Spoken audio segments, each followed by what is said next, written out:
But you understand what I was telling you last night about the instinctive father, and, feelings and all that stuff. Yeah, but we can go over it again if you want, since you brought it up. Yeah, because I guess we started out with that scripture where it says, "Honor thy mother, father and mother, so that your days may be long on the earth." And when you are inside of the mother's womb, by you being shaped and molded with their genetics, there's an instinctive love being created in you for both parents, because both parents' genetics are developing you. You might as well say, and that portion, that part of your being has to be nurtured with external love, which by way of how you're treated and stuff like that. Right. And so what that does, when you come into the world and you have this instinctive love for your parents, that's a very sensitive and delicate love, and therefore anything sensitive and delicate in that sense is extremely powerful. It's extremely powerful, and by you that being an instinctive level of love, and by it being as powerful, there's a strong need there, and therefore there's a strong need of connection and security. That's why the baby needs to be picked up and held sometimes. The baby will be laying there in the cradle or the playpen, and sometimes the baby start crying. You're like, oh, what's wrong with her? Or him or her, I just fed them. Shouldn't they be all right? Because Deshaun used to do that. Both of them used to do that. And so, no, I just got through feeding them. You burp them, and they've been burped and everything. And they just reach in there, you pick them up. All of a sudden, they're quiet. You sit down with them, and you looking at TV, and you happen to look down at your kid, and your kid is looking up at you, smiling at you. That's that instinctive connection, and that's that need for connection with you as a parent. And that's very innocent, that's very pure, that's very delicate, and very soft. Right. And then when them as parents don't fulfill themselves based upon the principal action of being parents, where they supposed to love you and honor you and cherish you, so that you will be able to be raised up in a sense by the way that they treat you, to love and honor them. And once that has been violated, then the instinctive love questions the external love. They say, why are you treating me like this?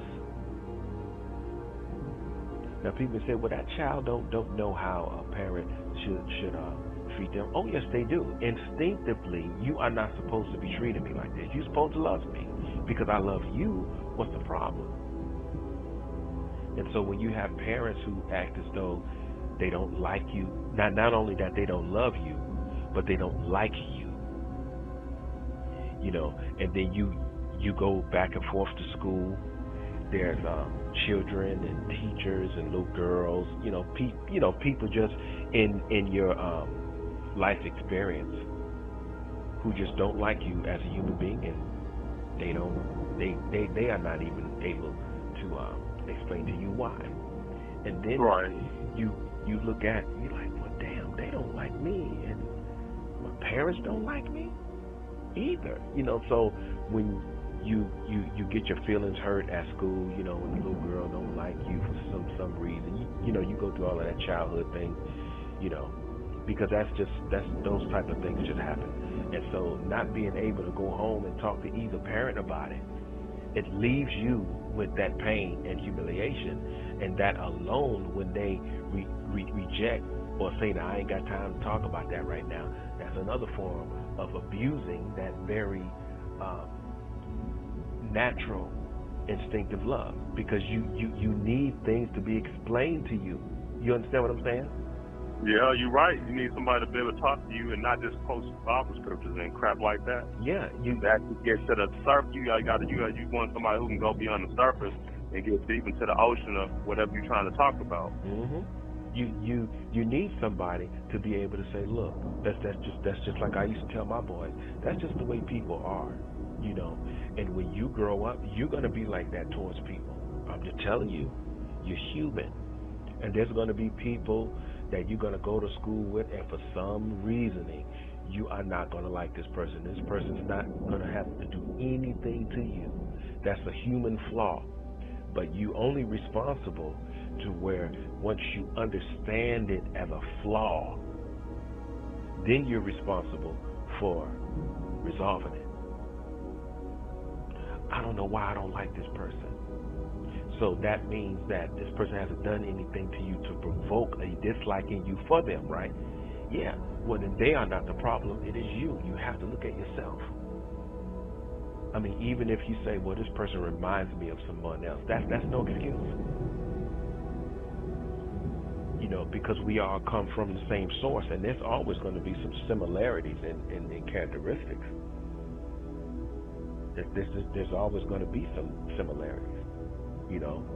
But when you are a child coming up in school, the way that I did, and you go to father and son's night, and your dad is not there, that's a blow against your instinctive, because you're looking at everybody else's dad, and they dad's cheering them on, you know, and you out there doing your cartwheels and your rollovers and backwards rollovers and all of that, and your daddy ain't no damn well. Yet and still, you want to participate in that because it's fun, you know, and you do good cartwheels, you do good front rows and back rows, you know.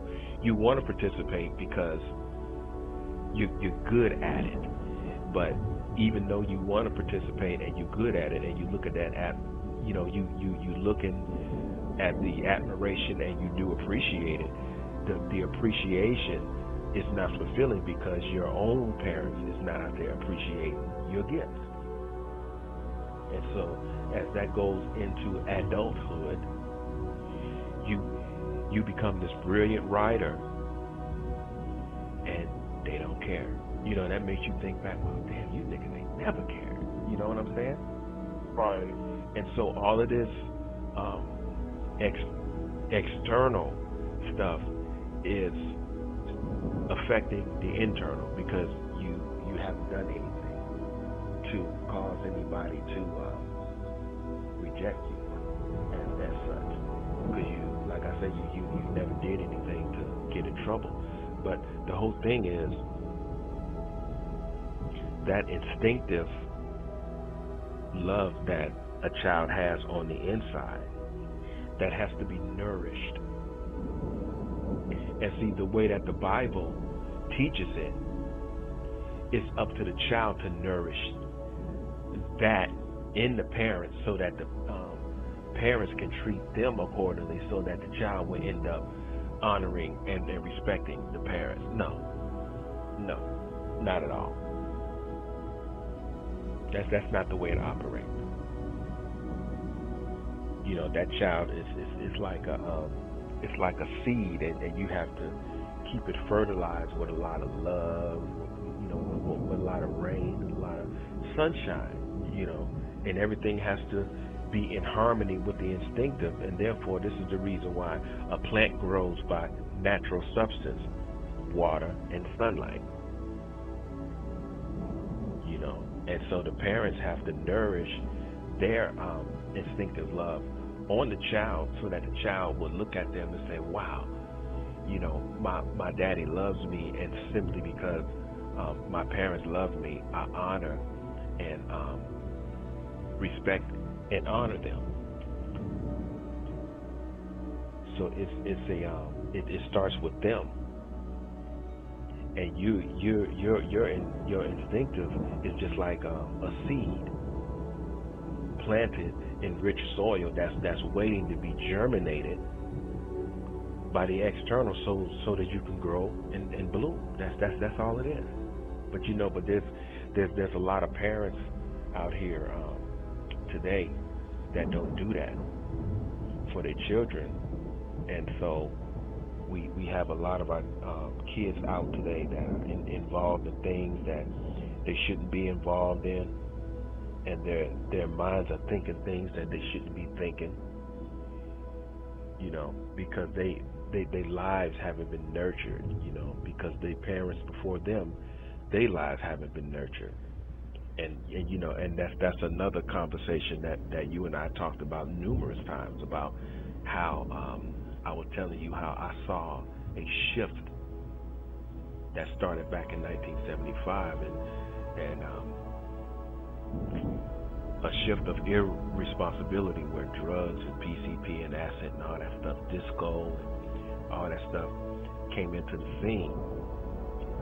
Because everybody was still hurting from the 60s, and so they needed instead of them organizing, they looked for an escape, and the escape was Soul Train, dancing with white people on American Bandstand, and going to the disco clubs, and discoing and sleeping with strangers, and doing drugs. And then a whole lot of people who didn't really see those type of things as enjoyable for them, those are the ones who ended up being the Superflies and the Macs and stuff like that, who capitalized off of those very people. They would, right. They go up in the clubs. They would send their prostitutes up and then, hey, go in there and shop. They used to call it body shopping. Man, Josh, there's a whole lot coming out of me today. Well, keep talking. And because see, that's what Red told me. He said that we call that body shopping or body fishing. You take very good care of your prostitutes and make them look real clean and classy, and then you send about 3 of them up in the club, and they come out. They come out with customers. They go and make their money, and hand you the money and stuff like that. So that's the darkness that I saw the world going into. And then here comes the Jews, like what we were talking about last night, who came up with this blaxploitation opportunity for black people to express themselves on the camera in opposition to everything that they suffered. And so a lot of these characters that was cultivated through writings and stuff like that were people who they wished that they could be against the system, but simply because they didn't have the courage or the means to be that, they lived it out through the acting. And see, these Jews are very smart, man. Oh yeah. They say we put them in a position where they really can't express themselves, but we know that all of that is sitting up in them. They have all of this desire to be great. So what we're going to do, we're going to offer them that opportunity to be great, but we're going to put it in movie form, and that way we can keep it under our control, because it's not going to be real. It's going to be a fantasy. It wasn't nobody on the planet walking around all boastful and tough like a John Shaft. You know what I'm saying? Well, you was alive around that time, so yeah. Can you explain? Cause I don't. Yeah, of course. I know he was very big, and y'all back in the '70s or whatever. But for expound on what you just said about how there was nobody alive. He's an icon now. Well, it's like John. You know who John Shaft was, right? Of course, Richard Roundtree. Yeah. Yeah, because I'm not talking about the other dude. Yeah, you ain't talking about what's his name, Samuel. Yeah, I ain't talking about him. That Shaft was a joke. But John Shaft, have you ever seen the original movie? I've seen the first one, but I was a child, so I never really done film. But see, the original Shaft was and he was a detective at that. Okay, but he was a black man who walked around. To me, he was the first Black Panther. If you ask me, he was the Black Panther without the uniform, and he walked down the street. He wore this beautiful long black leather coat. He wore like a, um, a black turtleneck shirt and some black leather pants. He's a beautiful black man, but he's walking down the street, and he crossed the street whenever he get ready to cross the street. You know what I'm saying? Right. Because that's John Shaft, and he crossed the street, and he make a car stop, and the car, the man said, "Hey, get out the street." He said, and this black man, okay, who just came out the '60s, who would usually get beat up or arrested. He's standing right in front of this white man's car, putting his middle finger up, telling you, "Fuck you, you stop. I ain't stopping." And I'm like, whoa, that John Shaft is a bad mother. Shut your mouth. Right. That's where all that comes from.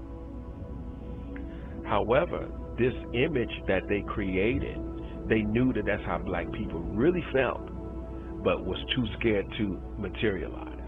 I'm like, these people, man, if these people, if our people were aware of all of these things, and I'm not saying that it was just me that was aware of these things, because a whole lot of these things were discussed by way of my uncle, and when Uncle Ron came through, I'm gonna tell you what he told me too. All of those things were images on the screen, but those images was based upon how black people really felt on the inside, and through those feelings, it's how they wished that they could be, but they didn't have the courage to be it because of being under the iron fist of white supremacy, right, and the lack of unity. And so they gave you images to look up to, because they didn't like the fact that you had real people to look up to, like Brother Malcolm. No, we got to take it out of their reality and put it up on the screen. And so as time went on, next thing you know, I meet Red, and I can't even remember the first time that I met Red, because Red has always been there. I can't recall when I first met him. He's always been there. It just took me a while to know exactly what he did, which I told you about that day. I was sitting next to him. He came and sat next to me on the porch of our front porch, and I looked up at Red. I said, "What do you do? How do you make your money?" Because Red always had money, and he was always very neat, very beautiful, black and Irish man, very tall. I mean, he was a gorgeous black man. I ain't gay, but the man was gorgeous. Right. And he told me how he took me to school through all of that. But he was the first one who was telling me. He said, "Let me tell you something." He said, "You see all of these people in the movie, like the Mac, everybody walking around and stuff like that." He said, "That's not what pimping is." He said, "But you want to know something?" He said, "You watch, little man." He said, "A whole lot of these stupid niggas out here are going to reflect that same dress code." And he said, and that's only being put out there as a setup, because they know that you're going to try to duplicate these images. You're going to try to materialize these images, and the only thing you're going to be doing is telling the whole world exactly what you're doing. Just like Frank Lucas said, the weakest one, the loudest one in the room is the weakest one in the room. So that's pretty much what Red was telling me. And then Red was saying the closest thing to the real deal, he said, was Superfly. And then from my trying to be accurate, I think that Red was still alive when I met Uncle Ron. When I met him, I think that was actually 7 or 8 months later when I met him, and because he was sitting back there in my uncle's in their room talking to them, and I was in my room taking a nap, and I looked outside my door. You know how you wake up and you just curious of what's going on in the house, and I looked down the hallway, and they door was open, and I'm looking, I look like Superfly.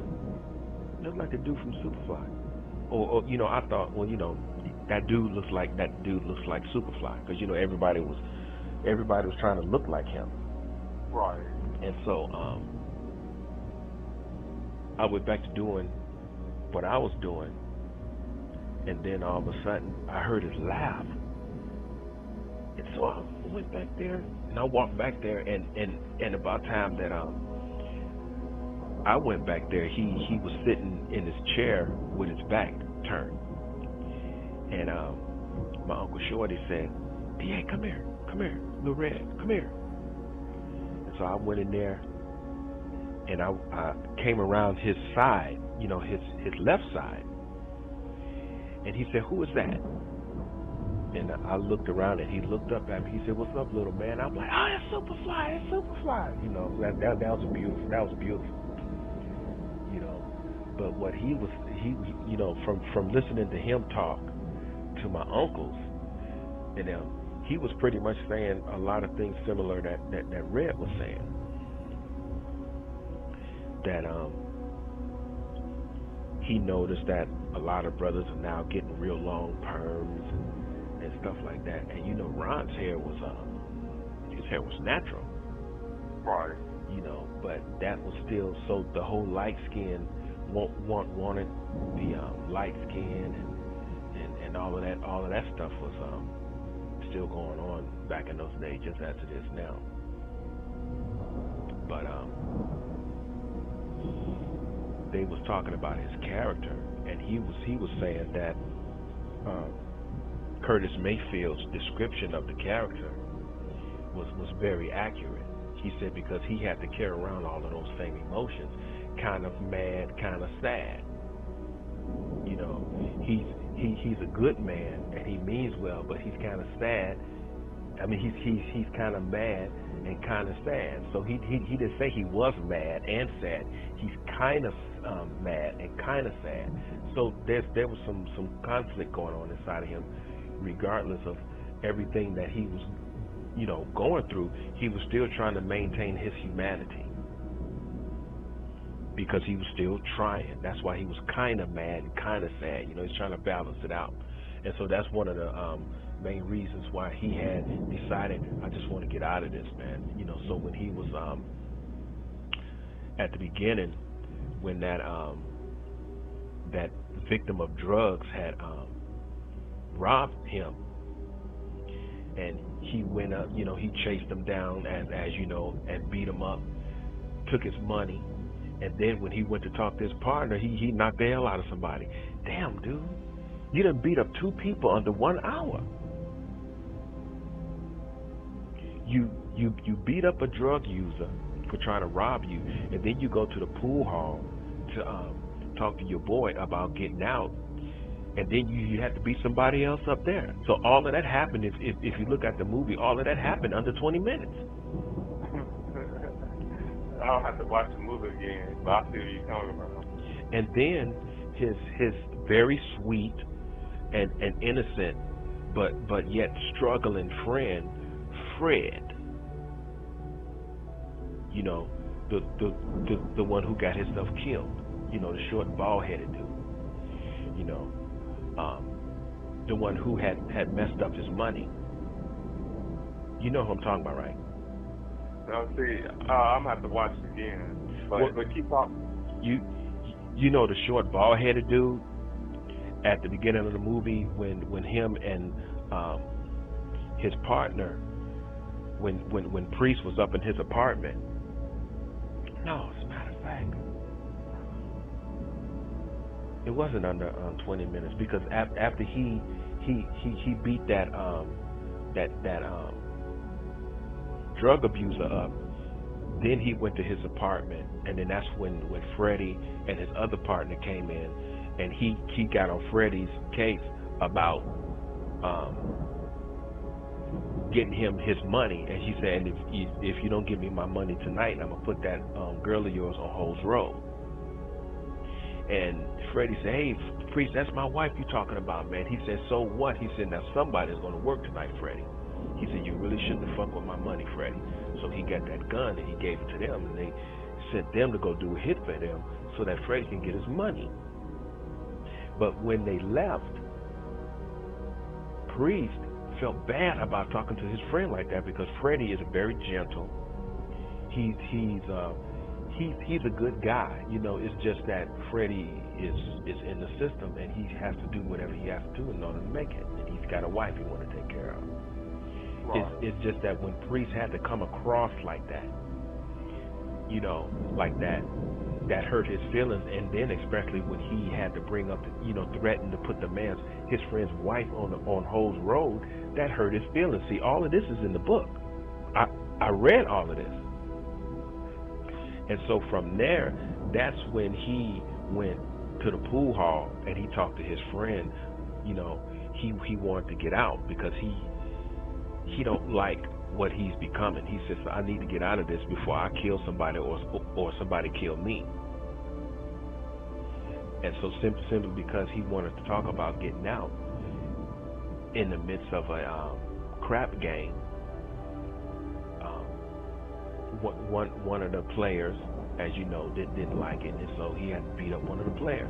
So you wake up, you beat up a drug user, you threaten your friend about putting his wife on Holes Road, and then you go to the pool hall and you beat up somebody all under 30 minutes. Yeah, I think you'd better get out of the lifestyle. Oh yeah. You know. So when I was sitting there listening to them talk about just that, you know, that helped me understand it a whole lot, and how these Jews are backed by the Zionists through the entertainment to manifest these images that are based on how people feel in reality, just so to try to bring them out, to try to duplicate these things. Just like Red said, the only thing they're going to do is try to duplicate these characters, and in the process, the only thing they're going to do is let the whole world know exactly what they're doing, and a whole lot of them niggas are going to get locked up or killed, and that is exactly what happened, you know, because it happened to him. Yeah. So, man, my life is full of a lot of education, you know, and I've always thanked the Creator for giving me a mind that is so curious, and well, mainly I just thank the Creator for making me a good listener, you know, because it really doesn't matter how curious you are if you are not a good listener. Right. You know. So all of that means something.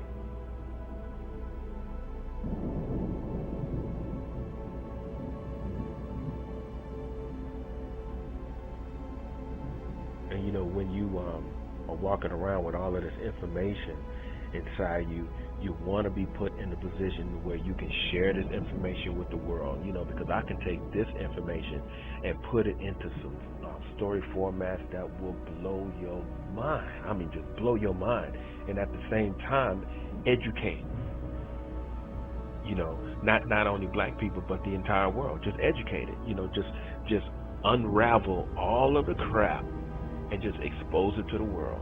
And sometimes I really think that there's this evil force that has always been in my life, because this thing knows my intentions. He ain't gonna do nothing but take what he know and he gonna put it in my world, and he's gonna wake these people up, and it's gonna cause me some problems. Yeah, I am exactly gonna do that, but I don't really see you as the problem. It's the creator for allowing it. Right. It's the creator for allowing you to do what you do that's keeping me back, and keeping me back from being able to share this information. The right people are not going to be able to get it, because we are put down here on this planet to liberate one another and help one another. But everybody is so tied into this economic system, and everybody is stressed out and afraid, and people are afraid to. It's like people just don't have a whole lot of time to talk to each other anymore, and so they even capitalize on that. Let's make these phones so where they don't even have to talk to nobody anymore. If they don't feel like talking, or if they become so closed where they don't want to talk to somebody, just text them. I mean, it's gotten to the point, and even we do that. It's gotten to the point to where we have to make an appointment to talk. Yeah, it's trying to. Yeah, it is. It is.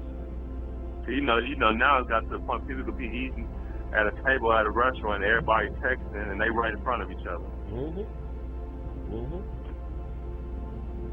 Matter of fact, I want you to download this movie called Idiocracy. I think I told you about that. Idiocracy? Or whatever.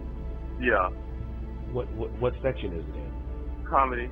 So it's sad. It's like a dark comedy. It's like a satire comedy or whatever. It's just sad that movie was made in 2006, and the world in many ways has fulfilled so much of what it is showing that what happened or whatever, as far as how dumb and stupid society would get, people would get. You'll see. It's funny, but make sure you watch it with the right lens, because you'll laugh and you'll understand it. It's not just a comedy. It's more of a prophetic movie, if anything. Yeah, and sometimes I totally get that, because something that is shaming, sometimes the only way that you can get people to really observe it, you gotta laugh them into it. Yeah. Because you got all of these negative energy. Oh no, that's negative. That's negative. So you have to make it attractive in some way. Turn it into a comedy. Yeah.